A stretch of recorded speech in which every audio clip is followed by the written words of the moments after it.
اسلام میں صبر کا کہاں تک حکم ہے؟ جہاں تک آپ کر سکتے ہیں جی کریں، کوئی اینڈ نہیں ہے اس کا. مالی نقصانات کے علاوہ عزت نفس اور یہ سب کچھ یہ آپ کو کرنا پڑے گا جی صبر. ورنہ قانون ہاتھ میں لیں گے تو آپ دیکھ لیں 10 سال قید ہو گئی ہے، کیا نکلا؟ کوئی دین کے پیچھے ہوئی، آخرت کے پیچھے ہوئی، خاری کاٹ لی نا، کچھ بھی نہیں نکلا. اور ابھی وہ جو دھمکیاں لگا رہے ہیں نا اس میں، وہ بھی آپ سن لیں. انہوں نے کہا کہ یہ سزائیں اس وقت تک کامل نہیں ہوں گی جب تک کہ ان کا جو بڑا بابا ہے وہ بھی نہیں اس سزا سے گزرتا. تو آپ سمجھ رہے ہیں وہ کیا کہنا چاہ رہے ہیں؟ کیا نکلا اس میں سے؟ جس کو آپ کہہ رہے تھے یہ ان کا اپنا بندہ ہے ایجنسیوں کا، وہ جو جنرل کا وہ دروازہ کھٹکھٹا رہا تھا، وہ بھی ان کا اسی پارٹی کا بندہ نکلا. اس کے بیوی بچوں کا کیا بنے گا؟ یار کن غلیظ لوگوں کے پیچھے آپ لوگ اپنی دنیا کو برباد کر رہے ہو؟ آپ کو پتہ نہیں 10 سال قید کا مطلب کیا ہے؟ آپ سے 10 دن کے لیے انٹرنیٹ لے لیا جائے نا تو آپ کہیں گے کہ اس زندگی سے موت بہتر ہے، چاہے آپ گھر کے کمرے میں بھی بند ہو. تو میں نے تو جیل اندر سے دیکھی ہوئی ہے، مجھے پتا ہے کہ کیا صورتحال ہوتی ہے. تو اس لیے میرے بھائی کوئی ضرورت نہیں ہے، تکلیف آئے صبر کریں. مولانا وحید الدین خان صاحب نے نا انڈیا میں نا مختلف جیلوں کا وزٹ کر کے نا تو جو جیل میں رہنے والے ہیں ان کی روداد ایک جگہ اکٹھی کی تھی. اور میں اپنی کئی ویڈیوز میں کہہ چکا ہوں کہ ہمارے مین ٹی وی چینلز کو چاہیے کہ وہ جیل کے اندر کی زندگی لوگوں کو دکھائیں. واللہ میں کہتا ہوں کرائم ریٹ بالکل 0 پہ آ جائے گا آپ کا. لوگوں کو پتہ ہی نہیں کہ اندر کی زندگی کتنی مشکل ہے. چند ویلاگرز نے بنائی ہے لیکن ظاہر ہے وہ اتنے پروفیشنل نہیں، انہیں اندازہ نہیں ہے. اور جو انہوں نے بھی بنائی ہے یقین کریں آپ کے آنسو بھی نہیں رکیں گے. جو لوگ 10 سال سے 15 سال سے 20 سال سے اندر ہے، 1 سال نہیں گزرتا اندر جو بندے کی حالت ہو جاتی ہے. تو وہ وحید الدین خان صاحب نے جب انٹرویو کیے تو جتنے لوگ اندر تھے وہ کہہ رہے تھے کہ اگر آپ کو کوئی تھپڑ مارے نا تو آپ دوسرا گال بھی اسے پیش کرتے ہیں کہ مار، قانون ہاتھ میں نہ لیں. یہاں پہ بھی دیکھیں وہ ایک بندے کا دکھا رہے تھے، وہ کہتا ہے ماڑا اس نے میرے والد کو گالی دی تو میں نے اس کو پھر جا کے فائر مار دیا.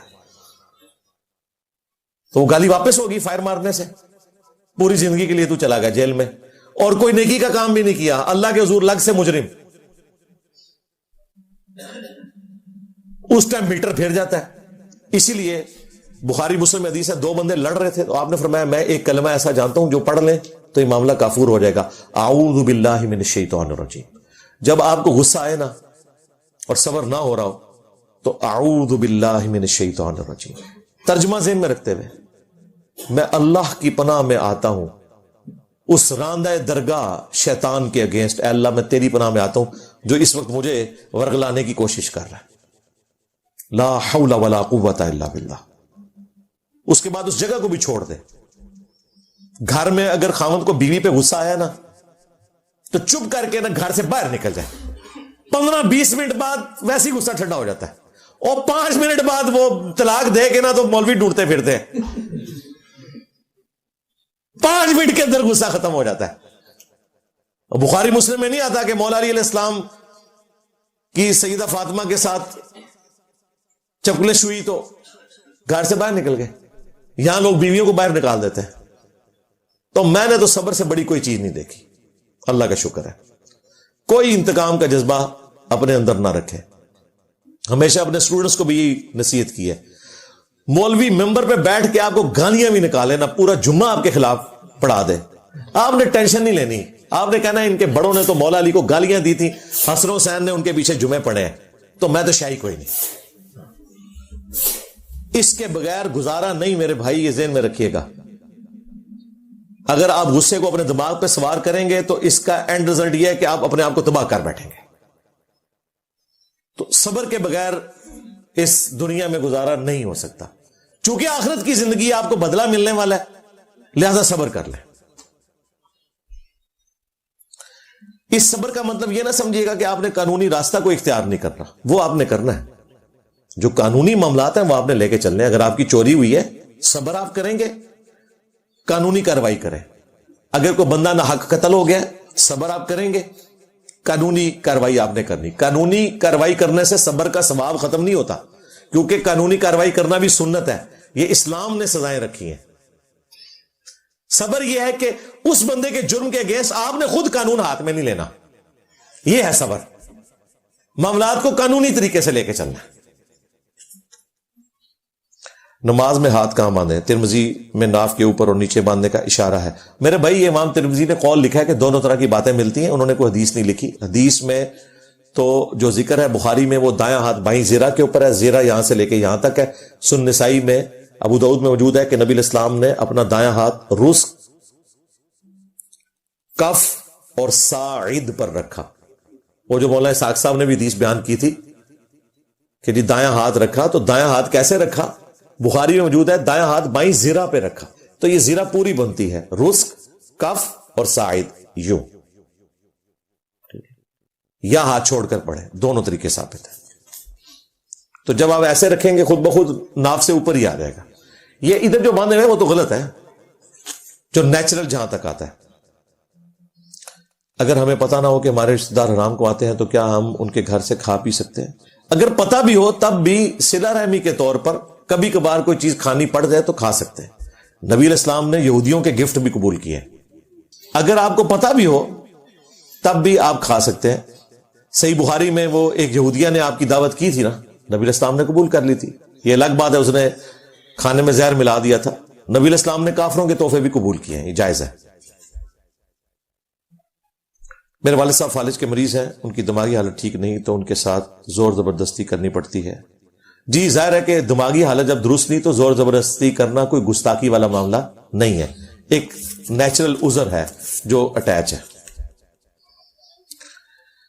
ایک دعوت اسلامی کے عالم ہے ہمارے محلے کے، وہ بولتے ہیں کہ خوارج کی نشانی ہے کہ نوجوانوں کا ایک گروہ ہوگا. بالکل، تو دعوت اسلامی والے سارے نوجوان ہیں نا. ہاں، اور مسلمانوں کو وہ گستاخ رسول اور کافر بھی کہتے ہیں، دیوبندیوں کو، تبلیغ جماعت والوں کو. بالکل بالکل بالکل کو کہ ہاں ٹھیک کہہ رہے ہیں آپ. ہاں، اور تمہارے استاد انجینئر صاحب بھی، اسٹوڈنٹس بھی نوجوانوں کا گروہ ہے. نہیں یہ تو ہمارے تک تو بعد میں ہو جائے. انجینئر صاحب تو خود دعوت اسلامی سے آئے ہوئے ہیں. تو دعوت اسلامی وہ خوارج کا گروہ ہے پھر آپ کی ڈیفینیشن کے تحت، کیونکہ اس میں ہے کہ قرآن ان کے حلق سے نیچے نہیں اترے گا. بالکل، دعوت اسلامی والے نماز میں پڑھتے ہیں ایاک نعبد و ایاک نستعین، لیکن باہر نکل کے عبد القادر جیلانی کے مزار کے اوپر کہتے ہیں غوث پاک کرم کر دو. یعنی وہ قرآن جو ہے وہ ان کے حلق سے نیچے نہیں اتر رہا. اوپر وہ پڑھ رہے ہیں ایاک نعبد و ایاک نستعین، لیکن حلق سے نیچے نہیں اتر رہا. اگر حلق سے نیچے اترا ہوتا تو عبد القادر جیلانی کے مزار پہ جا کے ان کے لیے دعا کرتے، ان سے نہ وہ کرم مانگ رہے ہوتے. بالکل ٹھیک کہہ رہے ہیں. ان کو جا کے بتانی آپ نے باتیں کہنا اتھوں ہو کے آیا کہ جڑا تھوڑے تو بھی زیادہ سینئر ہے. یہ آپ کے محلے کا کوئی بھی دعوت اسلامی والا ہوگا نا، مجھ سے زیادہ سینئر نہیں ہے دعوت اسلامی میں. ایون یہ جو گالیاں نکالتا ہے وہ مفتی سمر اتاری، وہ عمر میں بھی مجھ سے چھوٹا ہے، دعوت اسلامی میں بھی چھوٹا ہے. وہ تو دودھ پیتا بچہ ہوگا جب میں درس دیا کرتا تھا فضان سنت سے. اتنا ڈفرنس ہے ہمارا. تو مجھ سے زیادہ کوئی بتائے گا مجھے کہ دعوت اسلامی میں کیا کچھ ہے.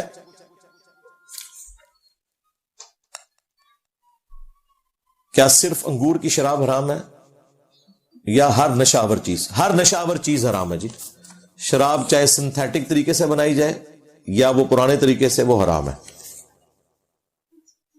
کیا دعوت اسلامی کے درس اور اجتماع میں جا سکتے ہیں؟ ثواب ملے گا؟ واللہ عالم جی. مجھے تو کامی چانسز نظر آتے ہیں، بدعات ہی ہیں. اب دعوت اسلامی میں اسلام والی تو بات کوئی نہیں رہی ہے. باپا جانی کے فضائل ہیں، ان کی اولاد کے فضائل ہیں. باپا کرم کر دو، اللہ بچائے. بریلوی حضرات کہتے ہیں کہ قوم لوط کافر تھے اور اگر کوئی مسلمان یہ عمل کرے تو اسے تو اس پر کیا لکھا ہوا ہے، اس کو یعنی قوم لوط کے والے سے نہیں، اس کو آیت نہیں فٹ کی جا سکتی کیونکہ یہ مسلمان ہوگا. نہیں کوئی بریلوی نہیں کہتے ہمیں جھوٹا الزام لگائیں. باپا جانی کی پوری ویڈیوز ریکارڈ ہے قوم لوط والے عمل کے اوپر. بالکل مانتے ہیں، وہ الزام نہ لگائیں. جو بات غلط ہے وہ غلط ہے. کوئی نہیں کہتے دعوت اسلامی والے. آپ کے کسی محلے کے بندے نے کہہ دیا تو اس کا یہ مطلب نہیں ہے کہ دعوت اسلامی کا یہ ورژن ہے. ورژن بالکل نہیں ہے. میرا بچہ بریلوی مولوی کے پاس قرآن پڑھنے جاتا ہے اور میں نے جب سے رفع دین سے نماز پڑھنی شروع کی تو اس نے میرے بچے کو پڑھانا چھوڑ دیا ہے.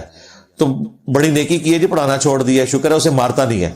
تو کسی اور کے پاس داخل کروا دیں. 4 اماموں کی وہ کون سی باتیں ہیں جو آپ کہتے ہیں کہ چاروں اماموں کی قدموں کی خاک میری آنکھوں کا سرما؟ ایک ہی بات کہ انہوں نے یہ کہا کہ ہماری کوئی بات قرآن و سنت کے خلاف ہو اسے دیوار پہ مار دو. اس کے اوپر پریکٹیکلی اگر کسی نے عمل کیا تو میں نے کیا ہے, نہ کوئی پرانا چھڑیا ہے نہ کوئی نواں چھڑیا ہے. تو یہ بات ہے جی, میں جو بھی یہ کہے گا, آج بھی کوئی کہ اس کے قدموں کی خاک میری آنکھوں کا سرما, یہ آنر کے طور پہ میں بات کر رہا ہوتا ہوں. جو یہ کہے کہ ہمیں قرآن و سنت کے مطابق چلنا چاہیے, کسی بابے کے مطابق نہیں چلنا چاہیے, جی یہ وہ بات ہے ان کی. اور بھی ہیں لیکن یہ سب سے بڑی بات ہے. کیا یہ ضروری ہے کہ آپ دین کی اشاعت کے لیے دوسرے فرقوں پر انگلی اٹھائیں؟ جی بالکل ضروری ہے. جب تک اللہ تعالیٰ نے انگلی کیا پورا بازو نہیں اٹھایا نا یہود و نصارہ کے خلاف, توحید آپ کو نہیں سمجھ آئی. اگر اللہ تعالیٰ کو یہود و نصارہ کے فرسودہ نظریات کا رد قرآن میں کرنا پڑا توحید بتانے کے لیے, تو میں تو شاہی کوئی نہیں. جی بالکل ضروری ہے, اس کے بغیر نہیں مسئلہ حل ہوتا. جی یہ پازیٹیو والی بات نہیں. اسلام جو ہے وہ دو چیزوں کا مجموعہ ہے, امر بالمعروف و نہی عن المنکر. یہ نہیں ہو سکتا کہ آپ صرف نکاح کے فضائل بیان کریں, نہیں, بدکاری کا گناہ ہونا بھی آپ کو بتانا ہوگا. سمجھ آئی؟ سمجھ رہے ہیں نا؟ ہاں. اس طریقے سے صرف توحید بیان نہیں کرنی, شرک کرنے والوں کو بھی ننگا کرنا ہوگا. صرف عظمت رسول بیان نہیں کرنی, رسول اللہ کے گستاخوں کو بھی ننگا کرنا پڑے گا. امر بالمعروف و نہی عن المنکر. ایک پر بھی کٹ گیا تو گئے. پرندے دو پر کے ساتھ اڑتے ہیں, ایک پر کے ساتھ نہیں اڑ سکتے. یہ اللہ تعالیٰ نے ایک طریقہ رکھا ہے, دونوں چیزیں پیرلل میں چلیں گی. آپ کی خاصیت کیا ہے؟ کنتم خیر امۃ اخرجت للناس, تم بہترین امت ہو جو لوگوں کے نفع کے لیے نکالے گئے. تأمرون بالمعروف, ہاں آگے بھی ہے, تم نیکی کا حکم دیتے ہو اور برائی سے روکتے ہو, اور اللہ پر ایمان لاتے ہو جیسا کہ ایمان لانے کا حق ہے. اللہ پر ایمان کو تیسرے نمبر پہ ذکر کیا. کیوں؟ اللہ پر ایمان اس کا کامل ہے جو نیکی کی طرف بلائے اور برائی سے روکے. تو صرف اگر نیکی کی طرف بلانا کافی ہوتا تو قرآن میں یہ آیت نہ آتی. اس امت کی خاصیت یہ ہے کہ برائی سے بھی روکے. کیا اسلام کی تبلیغ اور اس کے غلبے کی جدوجہد کے لیے کسی اجتماعیت کا حصہ بننے کی ضرورت ہے؟ لازم ہے؟ نہیں لازم نہیں ہے, لیکن اگر آپ کو کوئی ایسی جماعت ملتی ہے جو قرآن و سنت کی تبلیغ کر رہی ہے تو آپ ضرور اس کا حصہ بنیں اور نیکی کے کاموں میں ان کا ساتھ دیں, برائی میں ان سے الگ رہیں. باقی یہ کہنا کہ اجماع امت ضروری ہے, جماعت پہ اللہ کا ہاتھ ہے, تو اس سے مراد پوری امت کا اجماع ہے. اس سے مراد کوئی جماعت نہیں ہے کہ تنظیم اسلامی میں کوئی چلا جائے یا جماعت اسلامی میں یا دعوت اسلامی میں یا تبلیغی جماعت میں. یہ والی جماعتیں مراد نہیں ہیں. ان جماعتوں کا حشر آپ دیکھ رہے ہیں کیا ہوا ہے. ابھی یہ ایک ہفتہ پہلے آلموسٹ ٹونگی ایک جگہ ہے بنگلہ دیش میں, ڈھاکہ سے کوئی 30-40 کلومیٹر کے فاصلے پہ, جہاں دنیا کا سب سے بڑا تبلیغی اجتماع ہوتا تھا, رائے ونڈ سے بھی بڑا. ان کا کلیم ہے کہ دنیا میں سب سے بڑا تبلیغی اجتماع ہے, اور ویسے تعداد کے اعتبار سے وہ کہتے ہیں تیسرے نمبر پہ ہے. پہلے نمبر پہ حج کا اجتماع, دوسرے نمبر پہ کربلا میں جو لوگ اکٹھے ہوتے ہیں 10 محرم پہ, اور تیسرا وہ کہتے ہیں تعداد کے اعتبار سے ہمارا. وہاں پہ کوئی 4 یا 5 لوگ شہید ہوئے ہیں آپس کی لڑائی کی وجہ سے, اور 100 سے زیادہ زخمی ہیں. جو تبلیغی جماعت کے 2 ٹکڑے بن گئے تھے 2011 میں. ایک جو ہے وہ شورا کو فالو کرتے ہیں جو پاکستان اور بنگلہ دیش والے ہیں, اور جہاں سے تبلیغی جماعت شروع ہوئی تھی نظام الدین سے, وہاں جو بنگلہ والی مسجد ہے وہاں سعد کاندلوی صاحب ہیں, انہوں نے الگ سے اپنی عمارت کلیم کر دی ہے, اور آدھی جماعت ان کے ساتھ اٹیچ ہو گئی ہے, آدھی رائے ونڈ والوں کے ساتھ اٹیچ ہو گئی ہے. اب وہاں پر یہ رائے ونڈ اور بنگلہ دیش والے اجتماع کروا رہے تھے, اور دوسروں نے بھی وہیں پر اجتماع کروانا تھا, پہلے تو اکٹھے ہی تھے نا, تو وہ ایک دوسرے کے ساتھ لڑائی ہوئی ہے اور اس میں اتنے لوگ شہید ہو گئے. اور جو ویڈیو چڑھائی ہوئی ہے نا, ادھر ایک دوسرے کو ایسے مخاطب کر رہے ہیں جیسے ایک دوسرے کو مسلمان بھی نہیں سمجھتے. میں آج صبح فجر کے بعد ایک ویڈیو دیکھ رہا تھا, اس میں وہ کہتے ہیں کہ چند سادیانی وہاں آئے. اچھا, پہلے تو مجھے لگا یہ قادیانی کہہ رہے ہیں. اچھا میں نے کہا قادیانیوں کا وہاں کیا کام ہے؟ پھر میں نے اس کو ریوائنڈ کر کے سنا تو وہ سادیانی، وہ یعنی مولانا سعد صاحب کے ساتھ جو اٹیچ ہے نا، سادیانی. اور دیکھیں یہ نام اس طرح کے کیوں رکھتے ہیں؟ تاکہ پتہ چلے کہ وہ قادیانیوں کے ہی بھائی ہیں. اور نیچے کئی لوگوں نے لکھا کہ یہ قادیانیوں نے وہاں حملہ کیوں کیا ہے. میں نے تو سمجھ لیا نا اپنی عقل کی وجہ سے کہ یہ قادیانی نہیں، کوئی اور لفظ بول رہے ہیں. عام بندے کو سن کے یہی سمجھ آتا ہے کہ وہ کہہ رہے ہیں قادیانیوں نے حملہ کر دیا. سادیانی یعنی وہ مولوی سعد کاندروی صاحب جو ان کے پوتے لگتے ہیں الیاس کاندروی صاحب کے، جنہوں نے تبلیغی جماعت بنائی تھی 1926 میں، تو وہ کہہ رہے ہیں سادیانی.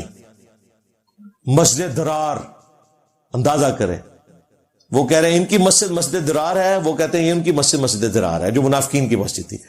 فرقہ ایک، مدرسہ دیوبند ایک، بابے ایک، صرف عمارت کے اختلاف کی وجہ سے ایک دوسرے کو مسلمان بھی نہیں سمجھ رہے. یہاں تو بریلوی اٹھا کے بسترے باہر پھینکتے تھے نا، وہاں تبلیغی جماعت والے دوسری تبلیغی جماعت کے بسترے اٹھا کے باہر پھینکتے ہیں، ان کی پٹائی بھی کرتے ہیں. ویڈیوز رکھی ہوئی ہیں. 100 سال نہیں پورے ہوئے ابھی تبلیغی جماعت کو، 1926 میں بنی تھی. 100 سال سے پہلے ہی آلموسٹ آپ سمجھ لیں 85 سال کے بعد ہی 2011 میں 2 ٹکڑے ہو گئے.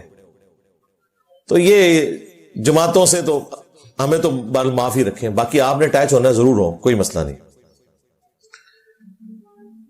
کیا کھانے والی چیز پر پھونک مارنے سے مکروہ ہو جاتی ہے؟ نبی الاسلام نے پھونک مارنے سے منع کیا ہے، ابو داؤد ترمذی میں حدیثیں موجود ہیں. پھونک مارنے کی اجازت نہیں ہے جی. باقی جو نبی الاسلام کا بخاری مسلم میں آیا کہ آپ نے کبھی کھانے میں لعاب دہن مبارک ڈال دیا، تو وہ نبی الاسلام کے معجزے کا ظہور تھا، وہ عام نہیں چلتا کہ اس کو بنیاد بنا کے لوگ پھونکے مارنا شروع کر دیں یا اپنا لعاب ڈالنا شروع کر دیں. اس کی کوئی اصل نہیں ہے. میں ایک صوفی فرقے سے 30 سال سے بیعت ہوں، نقشبندی سلسلے کہ کوئی آف شوٹ ہے فقیری لائن میں. پھر میں کیا کروں جی میرے بھائی، میں ان سے اب پیچھے ہٹ رہا ہوں. ہٹ جائیں بھائی، جان چھڑائیں. وہ کہتے ہیں آپ کی 30 سال کی محنت ضائع ہو گئی. ان کو کہے اللہ کا شکر ہے وہ 30 سال کی محنت میری کام آ گئی. ہاں، بخاری مسلم حدیث ہے، کچھ اصحاب نے پوچھا یا رسول اللہ جب ہم کافر تھے تو نیکیوں کے کام کرتے تھے، تو ہمیں ان نیکیوں کے کاموں کا بھی کوئی اجر ملے گا؟ ہم تو خالصتاً اللہ کے لیے ہی کر رہے تھے، اگرچہ ہم شرک میں مبتلا تھے. تو نبی الاسلام نے فرمایا کہ انہی کاموں کی وجہ سے اللہ نے تمہیں ایمان کی دولت دے دی ہے. تو میں سمجھتا ہوں 30 سال جو آپ نے خاری کاٹی نا اللہ رسول کی محبت میں، یہ اس کا اجر ہے کہ آپ کو مرنے سے پہلے ہدایت مل گئی ہے. ان بزرگوں کو نہیں ملی ہوئی جن کے سلسلے میں آپ بیعت ہیں، وہ بغیر ہدایت کے دنیا سے چلے گئے. آپ ان سے زیادہ خوش نصیب ہیں. لو سامو تسی 30 سال کہہ رہے ہو، شکر کرو مرنے تو پہلے سمجھ آ گئی جائے. ہاں، آپ کے تو گناہوں کو بھی اللہ تعالیٰ نیکیوں سے بدل دے گا. سورہ الفرقان کی آیت نمبر 70 میں آیا. شکر کریں. سورۃ الحجر میں شیطان کا کہنا ہے کہ وہ اللہ کے مخلص بندوں کو بے راہ نہیں کر سکتا، لیکن کوئی انسان پرفیکٹ نہیں ہوتا. تو جب وہ مخلص بندہ گناہ کرتا ہے تو اس کے پیچھے کون ہوتا ہے؟ دیکھیں وہاں جو مخلص کا لفظ ہے، مخلص نہیں ہے، مخلص ہے. وہ تو صرف انبیاء ہیں جن کو اللہ اپنے لیے خالص کرتا ہے. ہم تو مخلص ہو سکتے ہیں، مخلص نہیں ہو سکتے، الا یہ کہ اللہ تعالیٰ کوئی اعزازی طور پر کسی کے ساتھ ایسا معاملہ کر دے. جس طرح صحابہ کرام اور اہل بیت کے بارے میں ہمارا یہ عقیدہ ہے کہ اللہ تعالیٰ نے انہیں نبی الاسلام کی صحبت کی برکت سے گناہوں سے محفوظ کر لیا تھا. معصومیت کا عقیدہ نہیں ہم کلیم کرتے، وہ صرف انبیاء کا خاص ہے. تو شیطان نے جو کہا تھا نا تیرے جو مخلص بندے ہیں ان پہ میرا زور نہیں چلے گا، بالکل ایسے ہی ہے. باقیوں پہ کوئی زور اس کا نہیں چل رہا، یہ ذہن میں رکھیے گا.